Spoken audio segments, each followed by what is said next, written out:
That's a nice little cute cliche name, but you know what? That's exactly what this place is. It's already on. It is the cradle of liberty.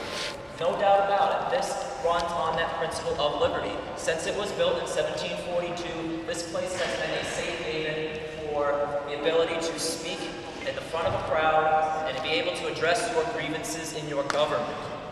That's the beauty of this place. And considering the time frame of a time when all developed nations in the world are monarchies of national states that are colonizing the world at the time, this one particular colony, founded by a business venture, turned into a government, abided by, and really held true to the principle of self-governance, being able to have your voice heard, and with everybody's voice being heard, coming together with a compromise to choose how you govern yourselves.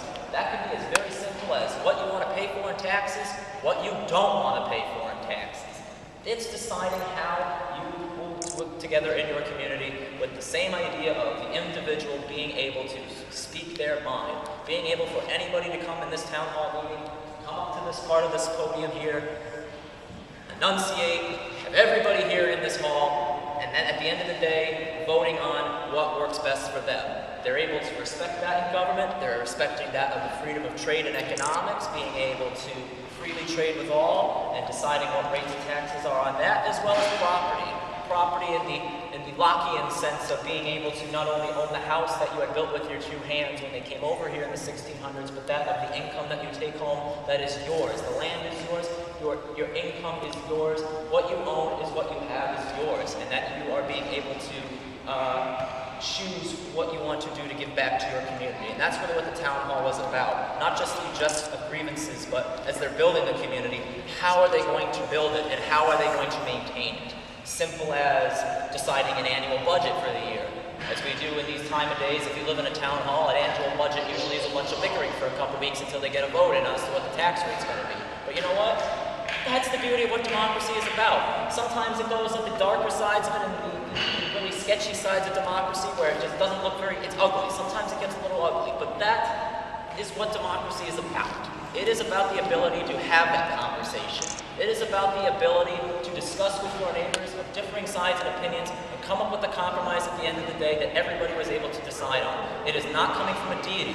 It is not coming from a king. It is the baseline of the majority, running on natural law and natural right to be able to govern themselves, rejecting law that does not make sense to them, but being able to govern themselves and build all the way to the top. By that I mean, if it's too big to be able to have every eligible voter in one room, you vote for your representatives who represent you. That's what they founded their principles on, and that is why you have the American Revolution. Many practical reasons here and there, but the general point is practicality, but really the principle of the matter for liberty. The ability to govern yourself. So when town hall meetings aren't the prevalent point in history, when the taxes from the British after the French and Indian War come along, you have folks in here arguing about how to rescind those taxes, why they are morally wrong, why they are not, they're principally against it. Taxation without representation is tyranny. That was said in this hall. Exactly for the same reason. They did not have somebody over in England doing what they're doing here, arguing and debating and having their voice heard on how to govern themselves. Also in this hall, you're able to diplomatically work together to rescind those taxes. So a lot of good things happened here. Those arguments became diplomatic resolutions to it. But also it became a place where it just sometimes didn't work out, such as with the tea tax. That's where the city of Boston is shut down. The military from the British forces, about 2,000 plus, come from New York over here across from England and take this place over. This town hall place is a Marine barracks for a couple years. Only until the British are evacuated out of Boston by that of the cannons on Dorchester Heights is this place to resume as a town hall. That's what was great about this place. But again, it evolves and moves on. Thank you. It moves on. It becomes a town hall only until 1822. That's when it becomes a city. That's simply just evolving on democracy. That means there are about 10,000 more people than they need to be able to fit into this size building. So what happens next? They become a city. That's when you have city representatives and legislatures. So the city is still using this building. It doesn't just become a place that you're walking in now that collects cobwebs. This is a building that is still used today as it was 1800s, 1900s, and the 2000s, addressing your grievances once again. 1800s is a very big issue. And Anybody know what that was back at that time? 1800s. Go ahead, Mr. Kershaw. There you go. That's a big one. It goes on to the general argument that we still have today that was on the root of slavery. Role of government, state or federal. Does the power lie with that of the people and the individual, which lie more towards the state, or that of the states working together as a union? That being the union, being on the northern side versus the southern side. But really it's state versus federal power, and it's based on the immoral system of slavery. Up here is where they're able to address those issues in a safe haven. They're arguing about what's called abolitionism, the freedom of slaves. See Frederick Douglass Lusk right here. He came here numerous times to talk about slavery. He wasn't even from Boston, and he came over here enough to talk about it from 1830s on. He was one of the biggest voices at that time. Him, William Lloyd Garrison, up in Newburyport in Gloucester, came down here to talk about slavery as well. Even Jefferson Davis, future president of the Confederacy, came here to talk in defense of slavery as an institution, but coming back to the same issue. State rights versus that of federal rule. See, the federal government is now expanding. There are more states coming in every few terms or so. They're trying to figure out a balance in power. Not that much different than today. You still have an argument about the states versus federal law now. You have an argument over health care that goes on to that. You have arguments about very little things, from farmland to heck, medical marijuana, if you want to talk about that. There are issues between state and federal that will never be solved. It is too complicated of an issue to have with one sentence defined in the dictionary of what that balance is. This was the place where you could come up and argue about it. A black man in the 1800s standing up in front of folks here in Boston, primarily white, being able to talk about these issues is huge, and did so with great response. You have a woman named Lucy Stone on the other side here talking about women's suffrage, another very unpopular issue until the point when it was the 1920s when women could finally vote. She came here when it was not even close to being popular, but had well praised and a good response to that as well.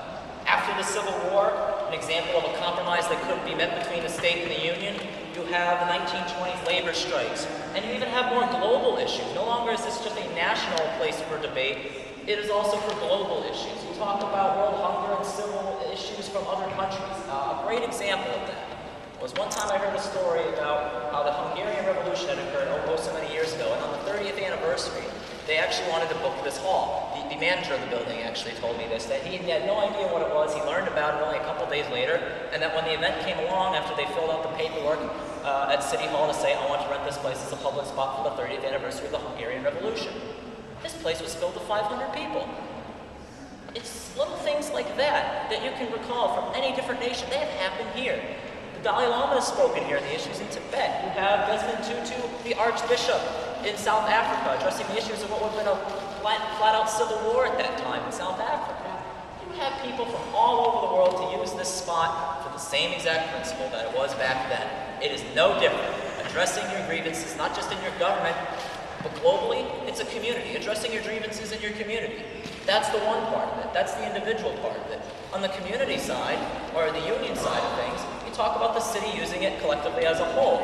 Like you use a town hall meeting spot for more than just town hall meetings. This place was used for local political debates for as long as possible. Lively political debates from the 1800s to today. It is also used for community events that at that time would have been perhaps not just debates, but also formal events between that of the state, also perhaps police academy, fire academy graduates. They have high school graduates here. They recently just did in June. And today, and they've probably been doing so for a long enough time, has been naturalization ceremonies. Every other Thursday in this building, this place gets filled with 500 plus people to become United States citizens. Bar Association swears in new lawyers for the Massachusetts. Military ceremonies happen here. You name it. The public uses this building as a safe haven to use it as the community. So, at the end of all this, processing all that wonderful information, what does that really mean? Why is it still called the Cradle of Liberty, you still might ask? The answer is this. The fact is, for 300 years, the same building has been used for the same reasoning, because if they closed it down, you really wouldn't have anywhere else in the United States that I can think of that has the same exact reasoning that this does. It was founded on liberty. French immigrant named Peter Faneuil. His parents were French, I should say. He was born, I believe, here, but he was of French descent in a primarily English part of the country. In fact, most of us were English, so he was very much a minority here. But he did so well in his finances as a very big-time merchant, large contracts, donated his funds to build this place with his own private money and actually had to have the people here vote to say if they wanted it or not. 3 votes later, he builds this spot. Downstairs floor being an open marketplace, kind of like a flea market or a large food market, to be able to have everybody collectively freely trade in one spot instead of spread all around the island of Boston. And then this top floor at the end of the day to be able to address their grievances in government, to run their government, and use it as a community. That's what's beautiful about this place. And I would say the best part is actually this image right above here that almost completely summarizes what I'm talking about. The image up here is of Daniel Webster not speaking at Faneuil Hall, but speaking in the U.S. Senate chamber. So why is it juxtaposed here? Well, it's an event in history of the United States that's very important. It's called the nullification crisis. This was talking exactly what I was about before. The ability of arguing the balance between the state and federal power. Whether or not the South can outright reject federal law that it doesn't agree with.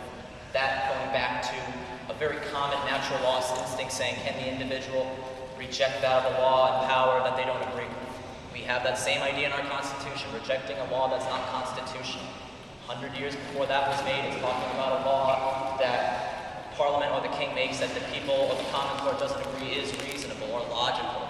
It's the same idea here. Daniel Webster's on the opposite side of that. He's saying that no, this is the United States of America. This is supposed to be a union of states working together.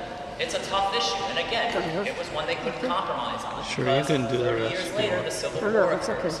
But he says in this grandstanding speech debating with a man named Kane from South Carolina, again, this is Webster over here, he's debating this, and one of his last closing lines in this debate is printed in gold over here. It says, "Liberty and union, now and forever."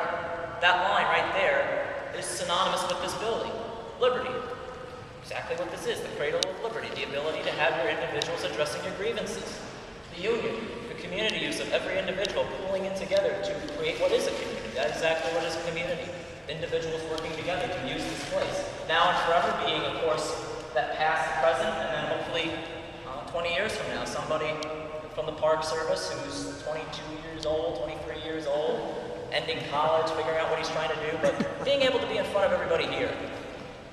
Tell you how much I love my country, how much he or she loves his country, telling you how much this place really means in liberty, and at the end of the day, with all these presidential elections coming up, you'll hear that word tossed around a bit too much, in my opinion.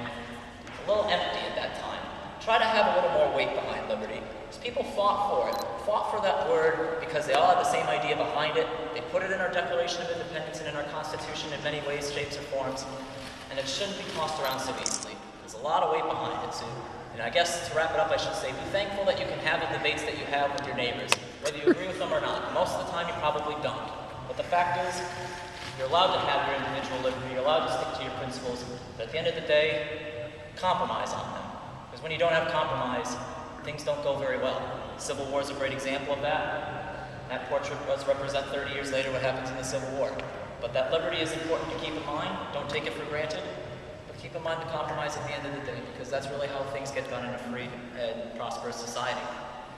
And I think I just poured my heart out there, so I think I'll end with that. On behalf of the Park Service, thank you guys for listening to the talk for a few minutes. Thanks, guys. Thank you, thank you.